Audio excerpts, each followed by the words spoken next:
Estas dunas, castigadas por el sol y azotadas por los vientos, mueren en una costa donde el mar bate con fuerza.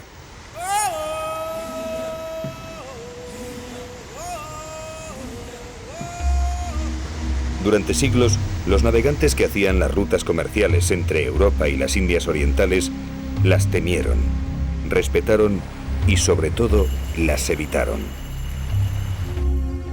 Motivo de inspiración de grandes escritores, a lo largo de su litoral, un sinfín de pellejos y osamentas de animales se calcinan dando testimonio de la dureza de esta costa, donde solo los más fuertes y mejor adaptados son capaces de sobrevivir. Ellos han sido testigos de numerosas tragedias náuticas que le han valido a este lugar un nombre siniestro: la Costa de los Esqueletos. No hace mucho tiempo el hombre blanco también intentó adaptarse a esta tierra seca buscando un sueño dorado, los yacimientos de diamantes. Pero la naturaleza pudo más y pronto tuvieron que desistir. Pueblos enteros fueron abandonados de la noche a la mañana, huyendo de la amenaza del desierto. Hoy en día los pueblos fantasmas son el mejor ejemplo de este mundo hostil. Deteriorados por el paso del tiempo, aquellos barcos de distintas épocas y nacionalidades aún yacen semienterrados, quizás lamentándose de un final tan absurdo e inesperado. Los antiguos pecios de madera han ido desapareciendo por el efecto del mar, el viento y la arena, pero los más modernos buques de metal se levantan como fantasmas en las playas desiertas.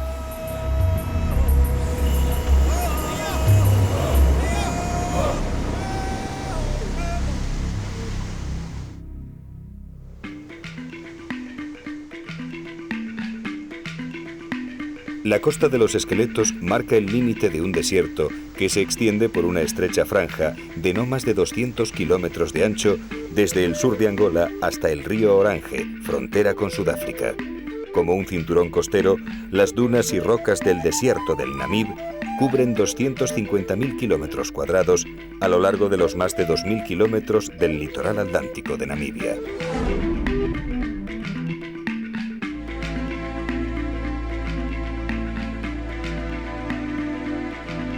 El Namib es uno de los desiertos más áridos y el más antiguo del planeta. Sus montañas han sido testigo de un tiempo de cataclismos jurásicos, cuando el supercontinente Gondwana se desgajó, dando entre otros el actual cono surafricano. Y junto a ellas, a pocos kilómetros de distancia, gigantescas dunas de más de 300 metros de altitud transforman el paisaje haciéndolo irreconocible. Así es el Namib, el desierto cambiante, el árido mundo donde se esconde la vida.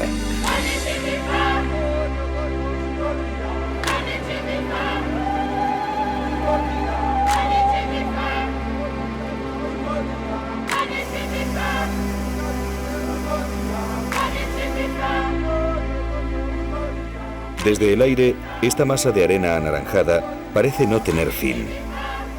Aquí se encuentran las dunas más altas de la Tierra y bajo ellas el mayor depósito de diamantes del mundo.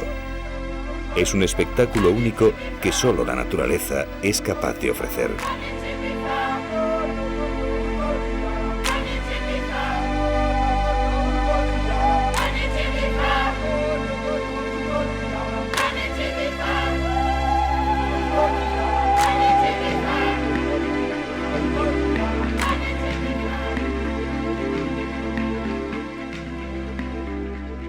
Los cambios de luz confieren a las dunas del Namib 1000 matices de prodigiosa belleza. Son esculturas móviles que han sido moldeadas y esculpidas durante miles de años por los brazos del viento.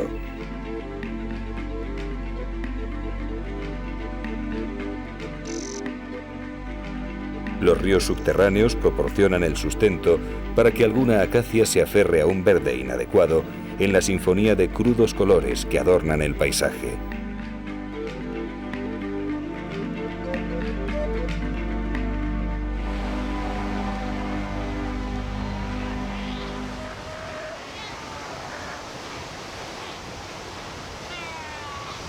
Pero todos los años, el espectáculo de la vida estalla en la Costa de los Esqueletos. En octubre, los leones marinos llegan a estas costas para aparearse. La corriente fría de Benguela, que sube desde el Océano Glacial Antártico paralelamente a la costa oeste del sur de África, trae consigo gran cantidad de nutrientes. Dichos nutrientes generan una explosión de peces y estos atraen a los otarios que ocupan el último eslabón en la cadena alimentaria.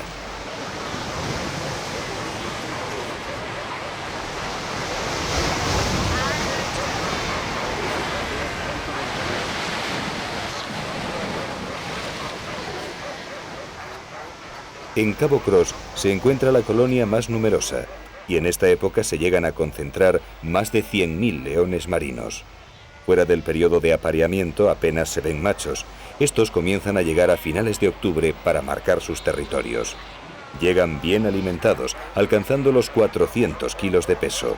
Pero durante 6 semanas gastarán una considerable energía donde llegan a perder hasta 200 kilos defendiendo su territorio y cubriendo a las hembras.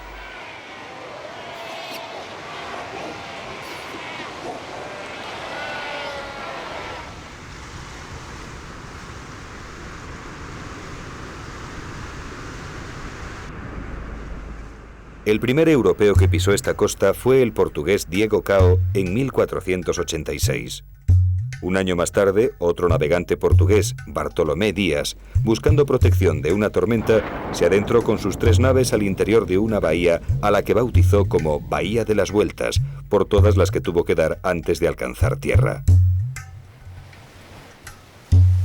Pero el primer asentamiento estable no se creó hasta 1883, cuando el navegante y comerciante alemán Adolf Luderich llegó a un acuerdo con el jefe de la tribu de los Nama, comprando la Bahía de las Vueltas por 25.000 pesetas y 60 rifles para la instalación de una factoría ballenera.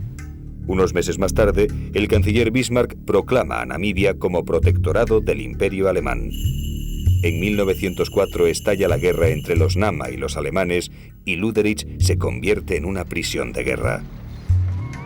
La riqueza de sus aguas provocó que el negocio ballenero floreciera con rapidez, construyéndose el puerto y una moderna factoría ballenera. Pero el boom industrial y económico no llegó hasta el descubrimiento de las minas de diamantes. Ocurrió en mayo de 1908, cuando un empleado llamado Zacarías Leguala vio en el suelo una pequeña piedra muy brillante durante la construcción de la línea del ferrocarril. Zacarías se la mostró a su jefe, el alemán Augusto Stauch, quien, sabiendo de lo que se trataba, pidió permiso a las autoridades para realizar una prospección. La noticia corrió como un reguero de pólvora y a Luderich comenzaron a llegar comerciantes, aventureros y buscadores de fortuna. En 4 años, la ciudad pasó de ser un pequeño y remoto puerto de pescadores a una de las ciudades más importantes del cono sur africano. Hoy en día, pocas cosas han cambiado en la fisonomía de Luderich. Los negocios más prósperos permanecen en el mismo lugar que hace 100 años y siguen regentados por los descendientes de aquellos primeros colonos.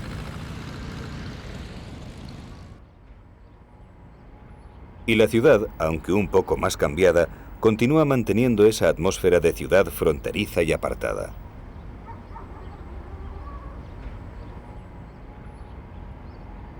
En la actualidad, Luderich es una surrealista y somnolienta colonia alemana. La viva imagen de un pequeño pueblo de la región germana de Baviera, pero ubicada en uno de los rincones más perdidos del sur de África, donde el viento sopla con especial rabia todo el año.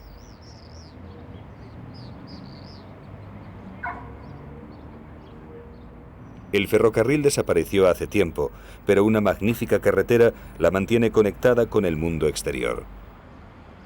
Luderich sigue estando a contramano de cualquier ruta al encontrarse embutida en el desierto entre 2 enormes regiones diamanteras de acceso prohibido y fuertemente vigiladas. La mayoría de sus calles siguen siendo de arena y las casas se pintan de fuertes colores para romper con la monotonía del paisaje. Aunque se encuentre rodeada de inagotables yacimientos de diamantes, estos apenas influyen en la economía local, ya que son transportados directamente a la vecina Sudáfrica.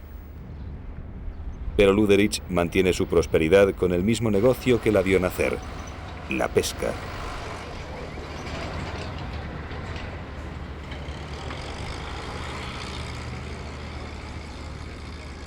La corriente fría de Benguela es la responsable de que estas aguas escondan los mayores y más ricos bancos de peces del Atlántico Sur. Toda la ciudad vive de la pesca de la merluza, langostas y algas marinas, que dan trabajo a más de 5.000 personas. Esta industria representa, después de los diamantes, la mayor fuente de ingresos del gobierno namibio.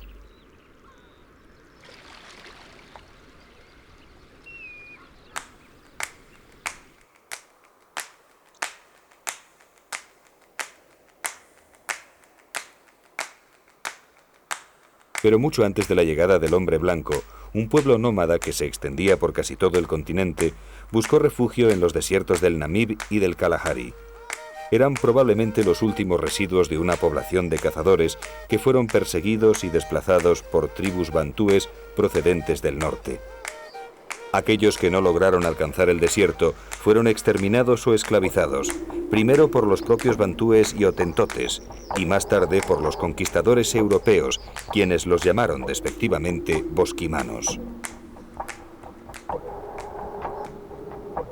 En las montañas sagradas, donde moran sus espíritus, los petroglifos grabados en la piedra son el mejor testimonio de que hace 6.000 años los bosquimanos ya habitaban estas tierras.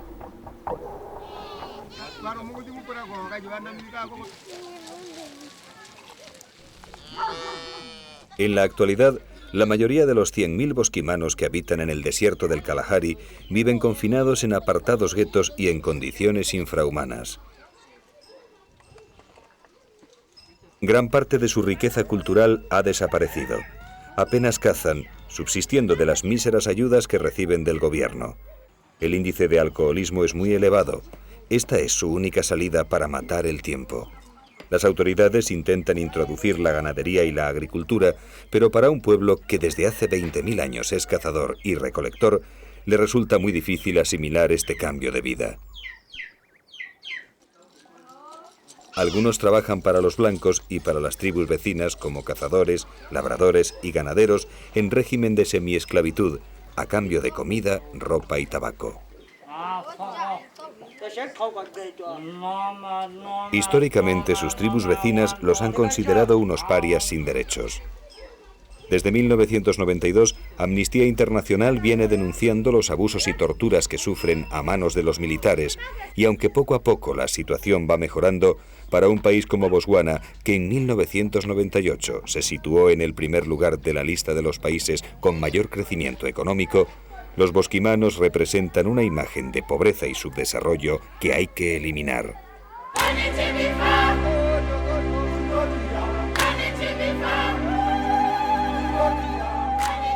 Poco a poco van cediendo terreno y sus antiguos territorios se han reducido considerablemente.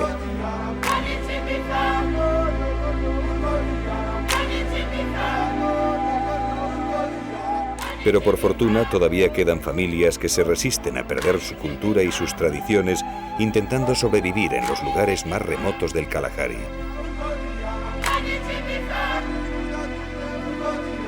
Chongwati es un pequeño asentamiento habitado por 4 familias que suman un total de 14 individuos. Los bosquimanos viven en pequeños grupos muy esparcidos, cuya población se adapta a la capacidad de abastecimiento de la tierra y a sus recursos silvestres.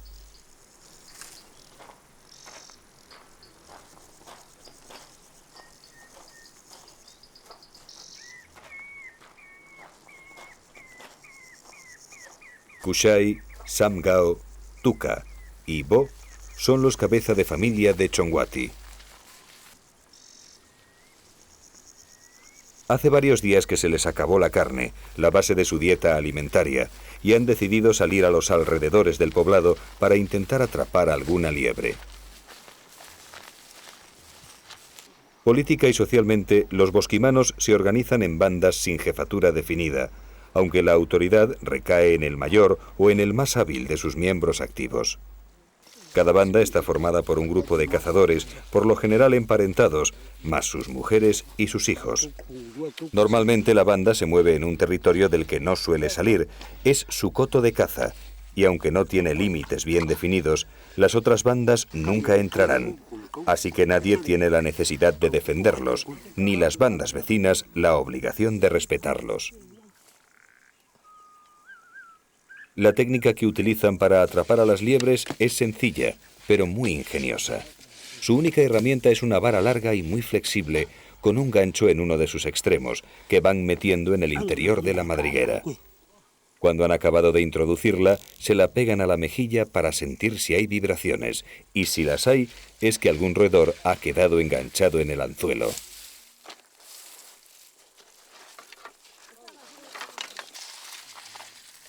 Esta vez no ha habido suerte, y los 4 amigos regresan al poblado con las manos vacías.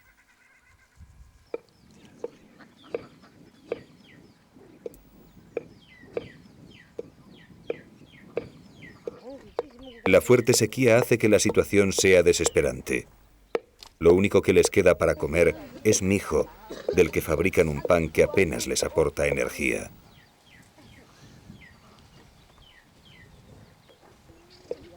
Pero ellos bien saben que durante la estación seca cazar es mucho más sencillo que durante la época de las lluvias. Kushai, Samgao, Tuka y Bo han decidido salir de caza. En este periodo los animales se concentran en las pocas charcas que aún tienen agua y las probabilidades de conseguir una buena pieza son grandes.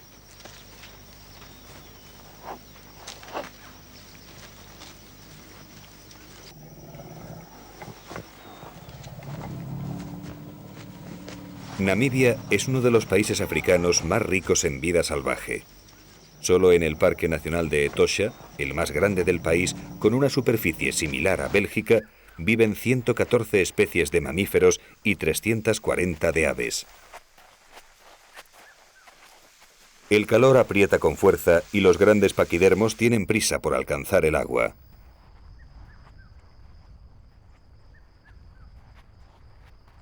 Al igual que los pequeños hombres amarillos, los grandes felinos también saben que en esta época la caza es abundante. En los alrededores de los abrevaderos, los leones esperan a su presa protegidos y camuflados a la sombra de un árbol. Los posibles candidatos deben estar muy atentos y se vuelven tremendamente desconfiados.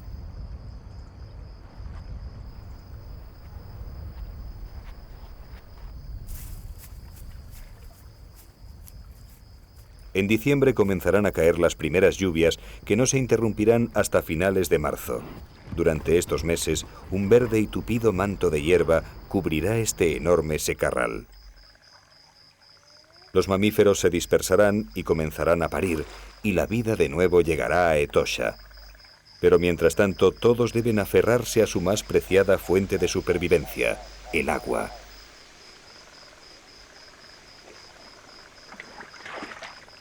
Solo los grandes predadores sentirán la llegada de las lluvias.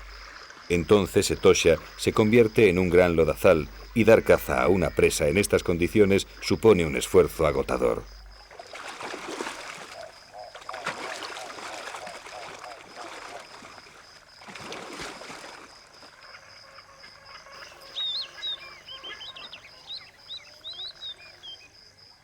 Los elefantes deben acudir a diario a tomar su baño de lodo para desparasitarse.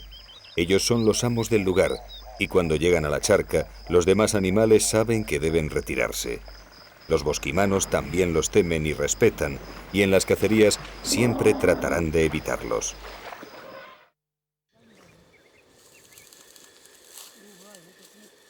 A la mañana siguiente, los 4 bosquimanos comienzan a preparar la caza.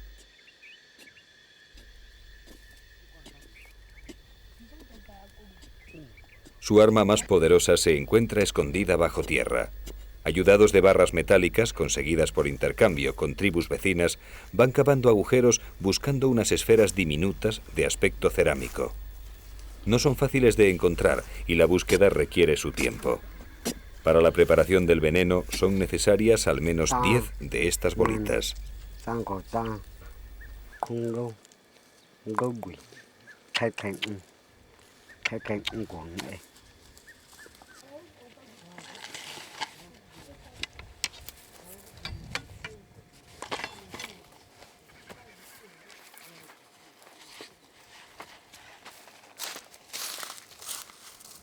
De vuelta al campamento, los hombres se preparan para la elaboración de la pócima. No hay prisa. La prisa es un concepto de Occidente. y aquí no quieren saber nada de ella. Bo, el más viejo de los cuatro, dice que en Occidente tenemos los relojes, pero que ellos poseen el tiempo.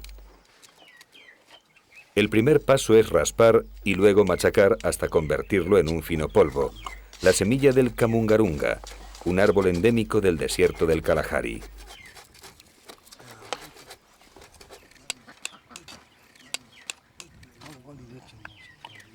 Mientras Tuka prepara las flechas, Kushai se va a encargar de la elaboración del veneno.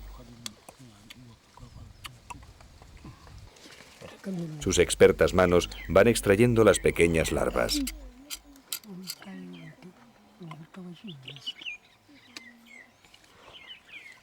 Una vez bien agarrada, se le arranca la cabeza y, como si fuera un tubo de pegamento, se vacía su interior en un hueso de jirafa. Estas esferas son en realidad la envoltura de las larvas de unos escarabajos cuyos fluidos corporales producen un veneno mortal. Poco a poco en el cuenco se va acumulando un líquido amarillo de aspecto ambarino. Algunas veces el líquido extraído de las larvas se aplica directamente sobre las flechas, pero si se quiere conseguir un veneno más potente, el proceso es algo más complejo. Samgao mastica la raíz de una sansevieria, una planta con una fuerte toxina, que mezclado con el líquido de las larvas y el polvo de la semilla, dan como resultado una ponzoña capaz de matar a un hombre en poco tiempo y del que no se conoce antídoto posible.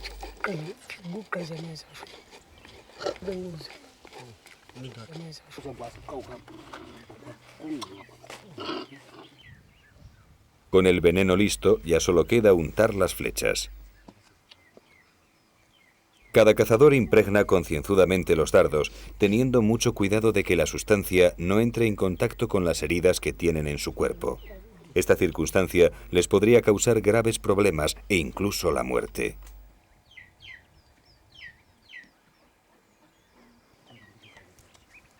Las flechas no son grandes, ni sus puntas resultan demasiado afiladas, porque no buscan la muerte de sus presas por el impacto o las heridas producidas por las mismas.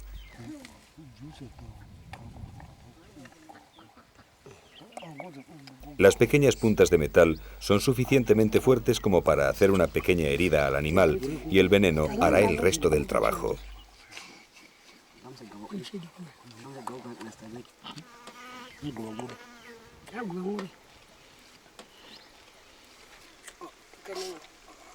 Las armas están preparadas, solo queda esperar a que el veneno se seque. Mientras tanto, Bo, que también hace las funciones de chamán, busca en las runas los presagios del éxito y el apoyo de los espíritus de los muertos. Las puntas de madera le señalarán el camino para encontrar la caza. Este es un ritual obligatorio para tener buena fortuna y mantener alejados a los malos espíritus.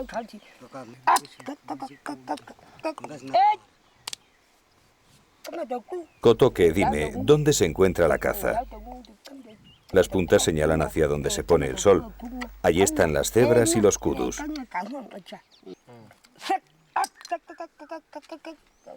La madera dice que donde se levanta el sol hay un grupo de oryx y gacelas. Para ese lugar partirán mañana, antes del amanecer, los 4 cazadores.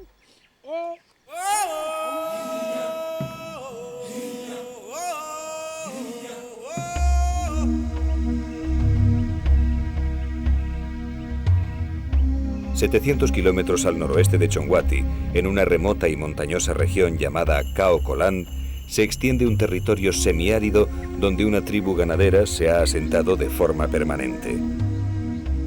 El río Cunene, frontera natural entre Namibia y Angola, es el que hace posible la vida en esta tierra tan inhóspita.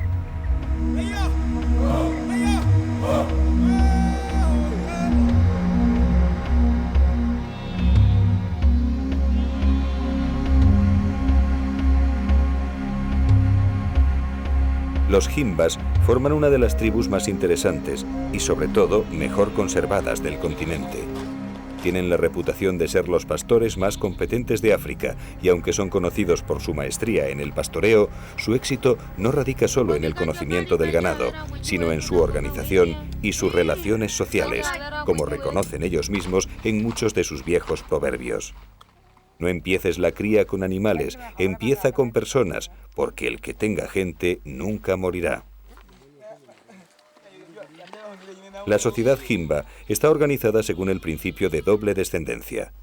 Esta práctica de contabilidad bilineal, tanto a través del padre como de la madre, solo se encuentra en 6 zonas del mundo: el oeste y suroeste de África, India, Australia, Melanesia y Polinesia. Todo el pueblo Himba nace en el clan matriarcal de su madre y en el patriarcal de su padre. El linaje materno controla la herencia de la riqueza material, incluido el ganado, y el linaje paterno es la unidad residencial y la estructura de autoridad. Opembe es un pequeño asentamiento habitado por 2 familias. Yakuja Yambiru es el Omuyona o jefe del clan. Hace 4 años sufrió un percance que a punto estuvo de costarle la vida.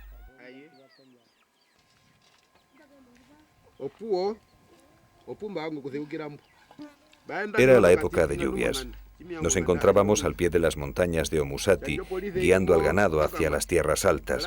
Al caer la tarde, justo antes de la puesta del sol, un grupo de 9 hienas hambrientas comenzó a atacar a las vacas. Armados solo con palos, intentábamos mantenerlas alejadas, pero una de ellas se me abalanzó por la espalda y me arrancó el brazo de un bocado. Un grupo de pastores vinieron a socorrerme y me trasladaron al hospital de Opuwo, donde llegué 2 días más tarde y casi muerto. Fue la primera vez que salí de mis territorios.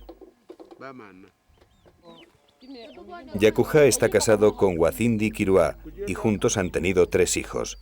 El mayor, Nabizó, es el responsable y el heredero de las vacas.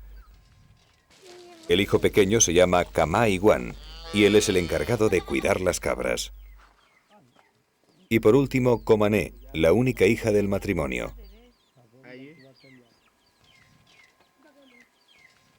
Hoy es un día especial en Opembe. A Komané le ha llegado el esuko, la primera menstruación, y esto se celebra con un baile al que acuden las mujeres de los poblados más cercanos.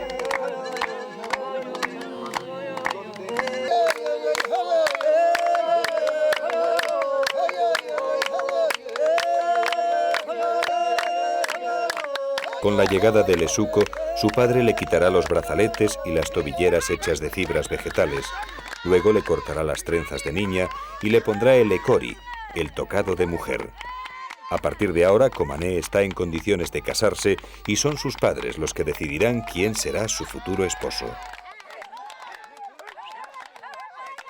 La poligamia está admitida entre los Himbas y Komané podrá mantener relaciones sexuales con quien quiera siempre que le pida permiso a su marido.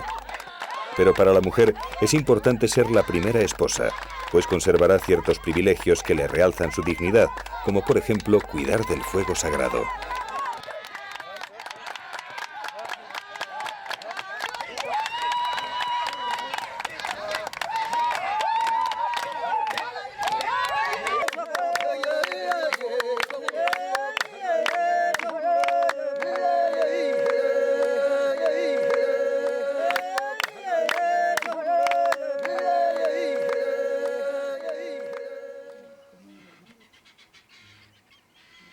En la cultura Himba, la imagen y el aspecto físico son muy importantes. Ellos apenas poseen otro arte plástico que el que crean sobre su propio cuerpo.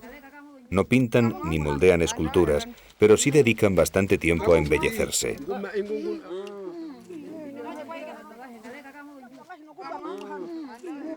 El adorno más preciado y que solo lucen las mujeres más privilegiadas es el ojumba, una concha de mar que consiguen por intercambio con las vecinas tribus Zemba, Tua o Hakaona.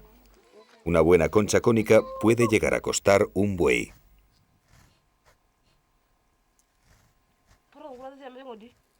Su peinado no solo tiene una función estética, realzando las líneas alargadas de la cabeza, sino que además sirve para expresar el sexo y la posición social. La mujer adulta conserva este tipo de peinado hasta su muerte. Periódicamente se deshacen las trenzas para volver a hacerlas. Rehacer un peinado suele durar 2 días, y este no se lo lavan con agua, sino con ceniza. Pero lo que realmente las diferencia, y sobre todo las hace únicas, es el color rojizo de su cuerpo.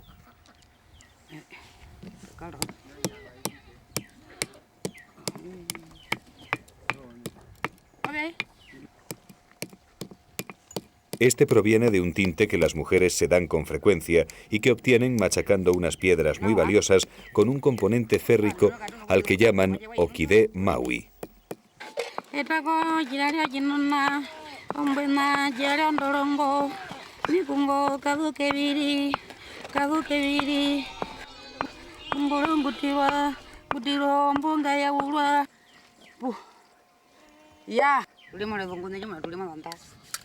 El fino polvo de ocre se mezcla con manteca de vaca y de esta mezcla se obtiene una espesa crema rojiza que no solo cumple una función estética, también constituye una eficaz protección contra las radiaciones solares y las picaduras de los insectos.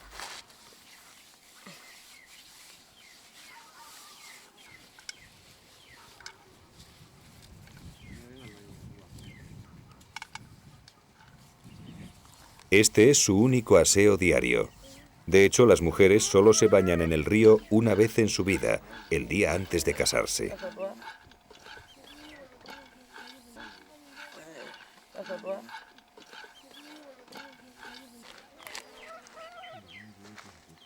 Para completar este peculiar aseo, Wacindi Kirua añade a la crema unas hierbas aromáticas de las que la mirra de Kaokolan es la más apreciada.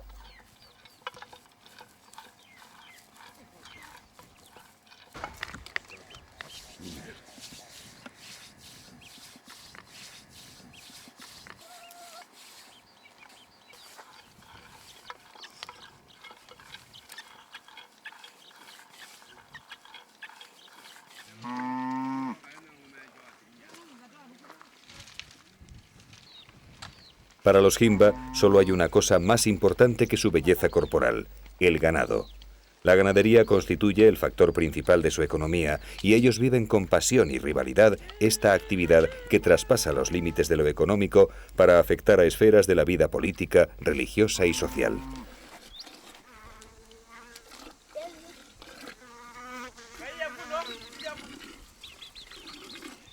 La vaca es el símbolo que mejor expresa su identidad y sus canciones están llenas de alusiones a sus vacas favoritas.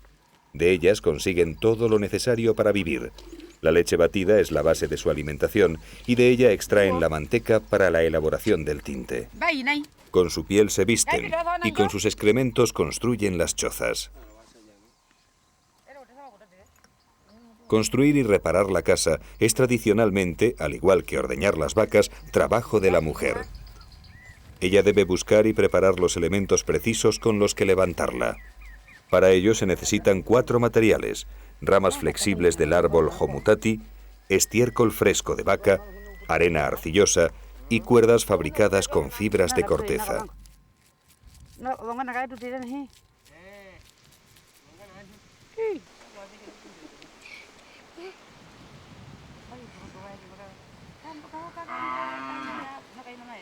Mientras Wacindi queda al cuidado del poblado, Nabizó, su hijo mayor, lleva las vacas a beber a los pozos excavados en los lechos secos del río.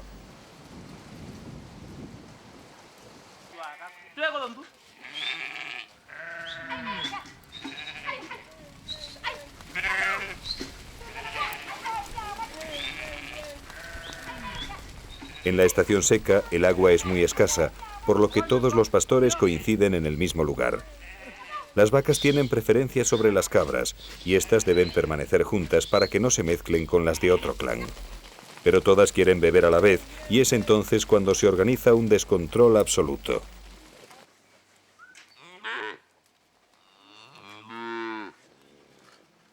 Hay que tener mucha habilidad y conocimiento para prosperar como pastor nómada en un terreno tan árido. Hasta la peor sequía que se recuerda a principios de la década de los 80, los Himba se contaban entre los ganaderos más ricos de África. Su estrategia se basa en la movilidad estacional. En cuanto llegan las lluvias, alejan a sus ganados de las fuentes permanentes para aprovecharse de los prados perennes que crecen en los márgenes del desierto. Solo cuando se agota el agua y el pasto, los hombres y sus ganados regresan a los abrevaderos permanentes. De este modo, el forraje de alrededor de estas fuentes se reserva para finales de la estación seca. Ahora les toca el turno a las cabras, que son responsabilidad de los más pequeños. Estos podrán cuidar de las vacas después de que se les practique la circuncisión, en el caso de los varones, y con la llegada de la primera menstruación en las niñas.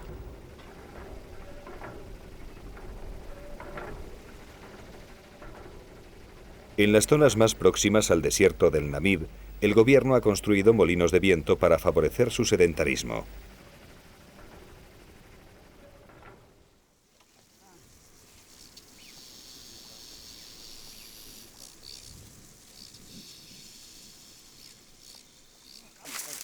Hace ya varias horas que Kushai, Samgao, Tuka y Bo abandonaron Chongwati. Ni ellos mismos saben cuándo regresarán. La cacería puede durar días e incluso semanas.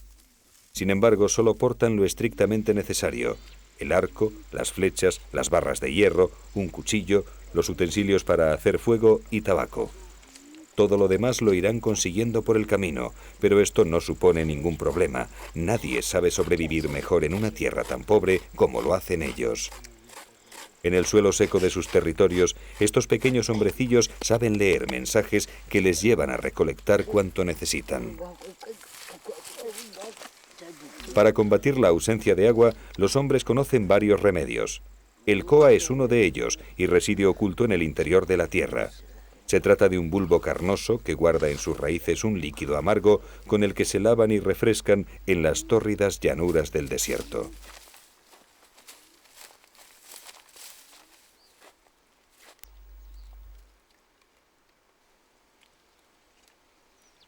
La comida la consiguen de igual forma.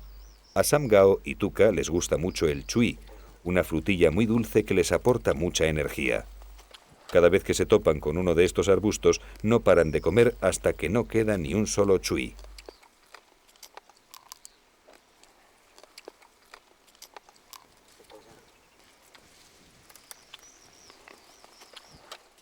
Ellos conocen más de 100 especies de plantas alimenticias y 55 especies de animales, lo que significa que acumulan una gran fuente de conocimiento especializado sobre el área en el que habitan.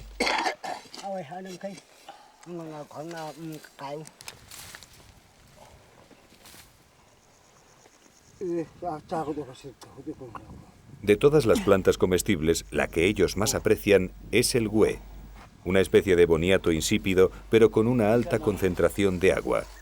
Al estar enterrado a 1 metro de profundidad, el líquido se conserva bastante frío. Un güe grande al día es suficiente para alimentar a los 4 cazadores durante las jornadas de caza.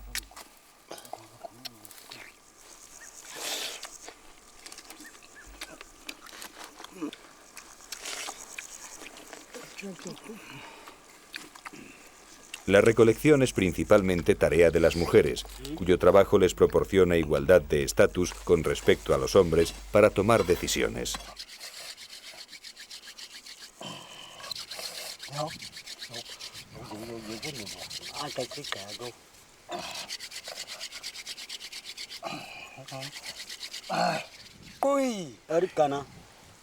El tabaco y el daga o marihuana son también 2 elementos muy importantes en la cultura bosquimana.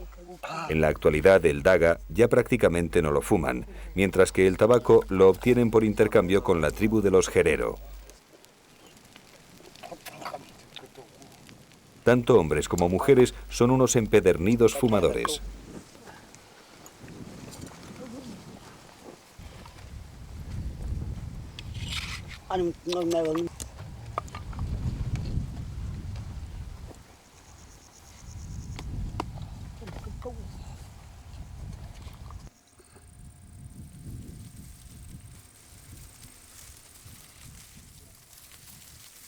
El grupo reanuda la marcha. Siempre que los bosquimanos salen de caza, caminan en fila de a 1. Poco a poco se aproximan a las primeras charcas. Aunque todavía están lejos para levantar sospechas entre las posibles presas, deben caminar con mucho sigilo.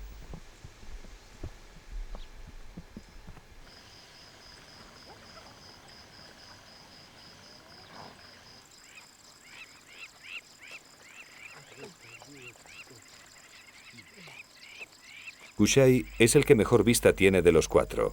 Él es el oteador del equipo. En las cacerías cada uno posee una función específica.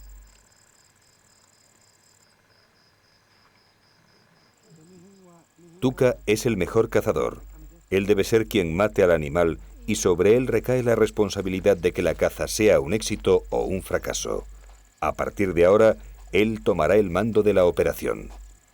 Una vez elegidas las flechas que tienen el veneno más fresco, Tuca ocupa la primera posición en la fila. La caza ha comenzado.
Un oryx macho ha sido alcanzado.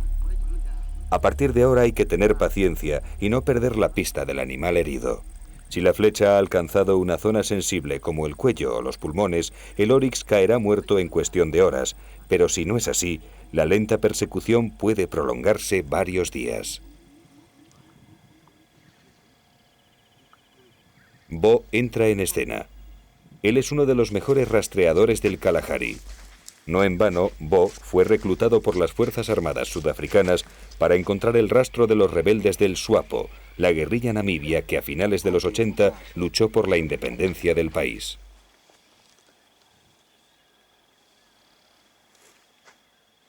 Después de 3 horas de rastreo, aparecen las primeras manchas de sangre. Tuca ha vuelto a demostrar su gran puntería. El oryx ha sido alcanzado en el pulmón derecho, produciéndole una muerte lenta y dolorosa. En cualquier caso, los bosquimanos son los seres más respetuosos con el medio en el que viven, y así lo reconocen muchos antropólogos. Al cazar tienen cuidado de no herir a las hembras y a los cachorros. Solo recolectan lo estrictamente necesario para alimentarse, y en sus fuegos utilizan la mínima cantidad de leña. En definitiva, han armonizado durante milenios con lo que hoy se consideran entornos marginales.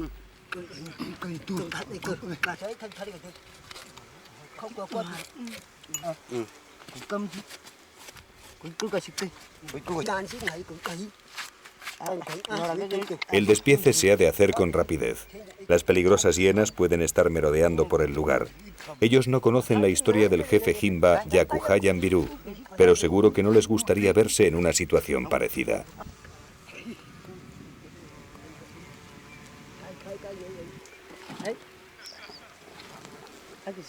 Con esta carne tienen asegurada la comida para un par de semanas. La conservan ahumándola y es propiedad de toda la comunidad. Cuando la carne llega al poblado, un catador, normalmente un anciano, tiene la obligación de probarla antes de que nadie empiece a comer.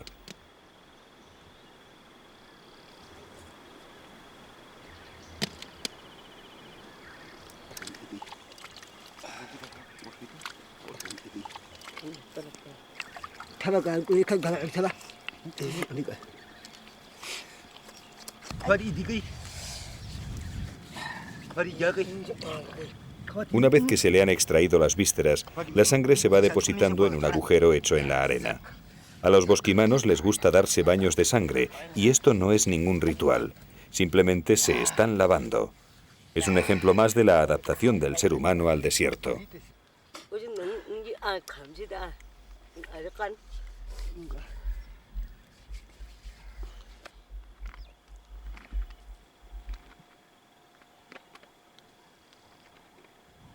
En menos de una hora, el Oryx ha sido despiezado y ya solo queda transportarlo al poblado. Pero 4 hombres no son suficientes, así que mañana tendrán que regresar de nuevo. La carne que dejan la envuelven en ramas y hierbas aromáticas. Luego la entierran limpiando cualquier rastro de sangre para no atraer a los carroñeros.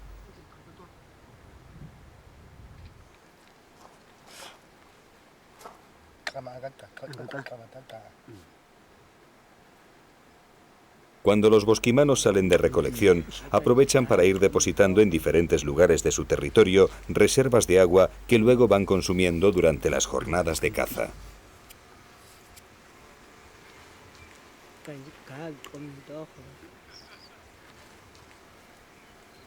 El agua se guarda en huevos de avestruz y son enterrados debajo de los matorrales para que se mantenga fresca.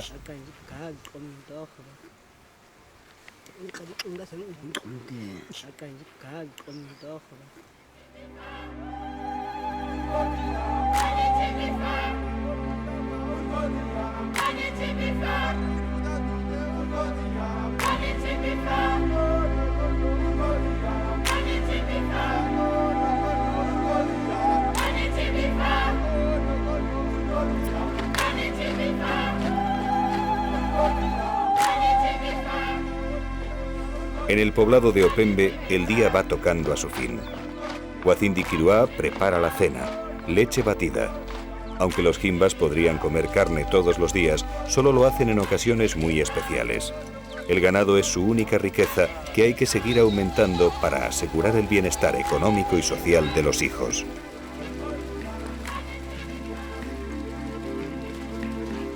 Pero el futuro del pueblo ocre de los lechos secos del río es incierto. Gran parte de sus territorios van a ser inundados por las aguas del río Cunene. Los gobiernos de Namibia y Botswana han firmado un acuerdo para construir una enorme presa que proporcionará electricidad a gran parte del país.